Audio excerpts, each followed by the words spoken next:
For a lot of fans, Pokemon started here, so today I'll be ranking every DS Pokemon game to find out which one is the best. We'll use 4 different categories to make the comparisons as objective as possible. First off, difficulty and pacing. The premise is simple: harder battles are more fulfilling when done right. It's the reason Cynthia is a fan favorite champion while nobody speaks about Diantha. With that being said, Diamond, Pearl and Platinum had big shoes to fill in the difficulty department, and it's safe to say they didn't disappoint.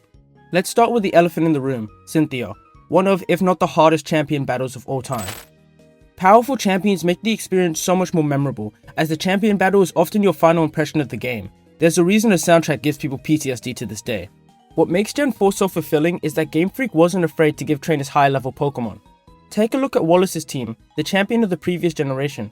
Now look at Cynthia's team. Notice anything? Cynthia's lowest level Pokemon is the same level as Wallace's highest. And this isn't just a one-off occurrence. Look at all the other gym leaders. You'll notice one thing across the board. Each one of them either has extra Pokemon or higher level Pokemon than previous generations. It truly works wonders when it comes to making battles feel more impactful. On the other hand, Heart Gold Soul Silver approaches difficulty a lot different than Diamond, Pearl and Platinum. With double the amount of gyms and champions, it kinda has to, which leads us to the main problem, the pacing. At many points in the game, you're forced to grind against wild Pokemon to even stand a chance. Take a look at Gym 7, you could maybe sneak past with level 28 to 30 Pokemon, then you reach Gym 8 and Claire's Pokemon jumps by almost 10 levels. The issue isn't that they've made the Pokemon levels too high, it's that they haven't given us a way to also get to those higher levels. All of the Pokemon near Claire's gym range from level 5 to 20, enjoy grinding against level 7 Magikarp, at that point you're pretty much shiny hunting. This isn't just a one-off occurrence either, it happens multiple times throughout the game, too many times to bother mentioning. In Diamond, Pearl and Platinum, it felt like the trainers grew alongside you, while in Heart Gold Soul Silver, it feels like you missed an entire time skip. Game Freak seemingly learned from this mistake in Gen 5 with the addition of a challenge mode that increases the levels of enemy Pokemon in Black and White.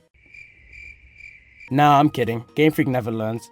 Even though on the surface it might look like the battles are harder, if anything the level increase makes the game easier.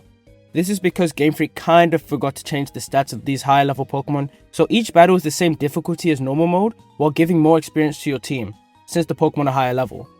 Credit where credit's due, Game Freak does add some additional Pokemon to some trainers, making the battles a little harder, but considering the magnitude of experience you get from every battle, it doesn't really change much.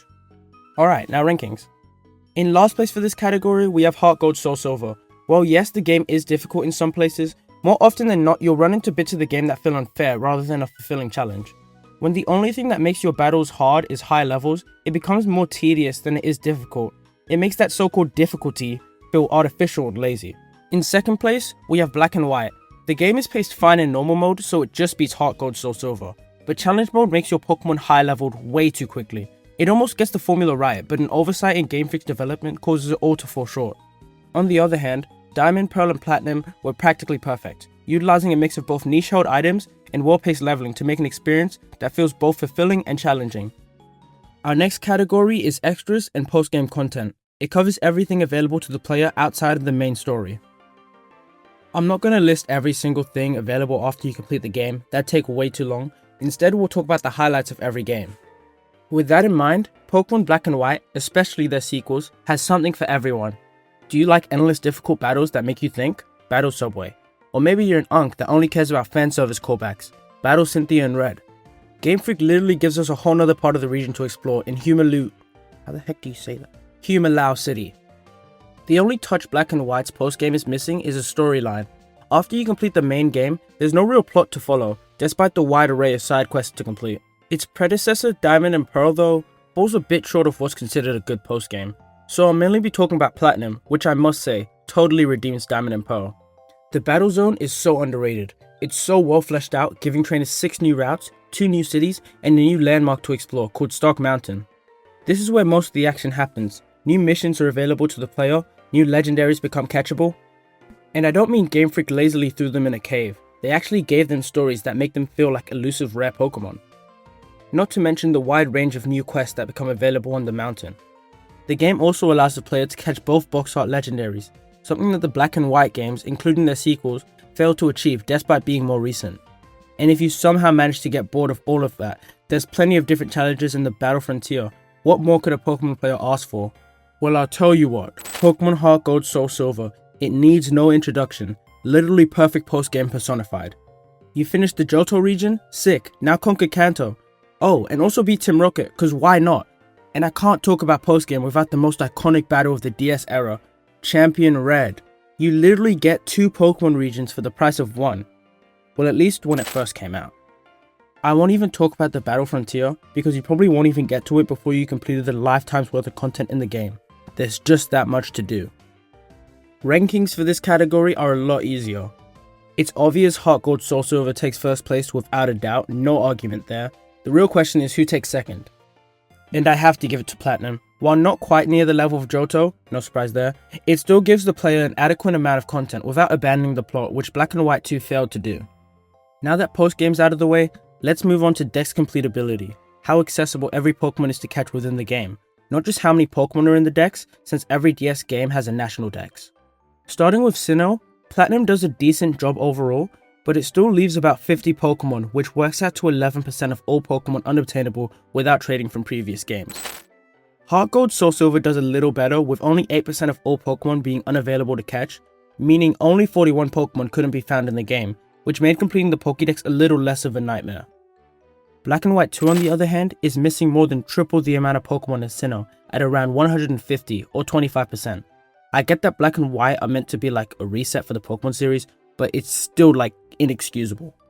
Anyway, Heart Gold Soul Silver comes in first, only missing 8% of the national Dex, which makes sense. Unlike the other 2 regions, Heart Gold Soul Silver didn't actually introduce a new region or any new Pokemon, it just remade one. Which brings us to second place, Platinum, sitting at roughly 11%, only a 3% difference from Heart Gold Soul Silver, a valiant effort considering all the new Pokemon the game brought. And finally, Black and White 2 sits in an absurd 25%. In Game Freak's attempt to reset the series, they ended up just abandoning a bunch of Pokemon, which doesn't sound like a reset to me, it just sounds like neglect. Our final category is the supporting cast. The idea is straightforward, well-written characters make for a more enjoyable game. And where better to start off than Pokemon Black and White? Unova has a variety of different rivals, a clumsy girl, a power-driven academic, and N. Oh my goodness did they cook with this character. Not only does he represent the entire philosophy of Black and White, he encourages the player to think deeper than just battles, to consider what it really means to battle with Pokemon. Shameless plug, but if you haven't already, go watch my video on N, he's literally one of the greatest rivals of all time. N isn't the only one who carries Unova though, there's also Ghetsis, one of the greatest manipulators in Pokemon history. A lot of evil teams just felt like a group of random bums, but Team Plasma literally felt like a cult, and who's there to thank for it other than Ghetsis and N? Just like Black and White, Heart Gold and Soul Silver had a legendary evil leader, and just as any remake should, they added on to Giovanni's character by expanding on his relationship with his son and our rival, Silver. The Celebi event reveals that all of this is in hopes to be better than his dad. I mean, how would you feel if your dad's Mafia gang got defeated by an 11-year-old? Twice. Game Freak really went 3 for 3 for excellent characters in Pokemon games, because Platinum doesn't disappoint either. Cyrus is often overlooked because he's not as eccentric as the other evil leaders. Regardless, his portrayal as a broken man often overshadows the fact that he actually had a lot of defendable points, like human emotions being the root of human problems, so naturally he saw it fit to get rid of the world's plague. I didn't expect Pokemon to explore nihilism like that, but it was really enjoyable. On the other hand, our rival Barry is often looked down upon for being an annoying over-the-top one-dimensional character, but that doesn't speak to the standard of characters in Platinum. There are still a bunch of gems like Cynthia, one of the few champions that actually helps the player when the entire region is at risk.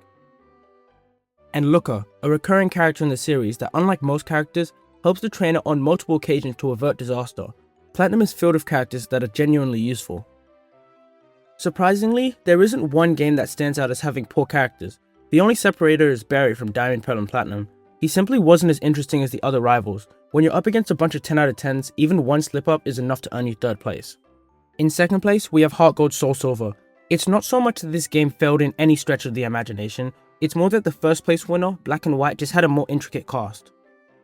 Alright, now for the long awaited final rankings. With every game out of the way, if you've watched this far, you clearly enjoy Pokemon as much as I do. It'd help me out a lot if you could drop a sub. Without further ado, in last place, we have Universe Black and White, and its sequels. The game's story and characters are probably its biggest strong point. The main thing that loses it so many points was how hard it is to complete the Pokédex. It's weird too, because they added a national dex without actually giving the player a way to complete it. This is also reflected in the postgame. Even though it's pretty extensive, it doesn't have many events or areas to encounter Pokemon from previous generations. Maybe they just assumed that players would have previous Pokemon games to trade with, but in this economy, that's one heck of an assumption. In second place, we've got Sinnoh's Diamond, Pearl and Platinum. Unlike Black and White, the game has a pretty cohesive postgame, and most of its main supporting cast is exceptional, just not to the standard of the other game, so it fell short of the top 2 in that regard. Not to mention, it lost the Dex completability category by literally 0.2%. That's how close it was. But nonetheless, Heart Gold Soul Silver takes the win. Not only does it have the most decorated postgame of any Pokemon game, it gives the player pretty much every Pokemon you need to complete the national Dex. There's literally not much more to ask for. Good characters, nostalgic postgame, never-ending content. Yeah, my god is a 12-year-old. I hope you enjoyed the video. Leave your top 3 below in the comments, and thanks for watching. I appreciate it. If there's anything you want to see from me in the future, don't forget to leave it in the comments too. See ya.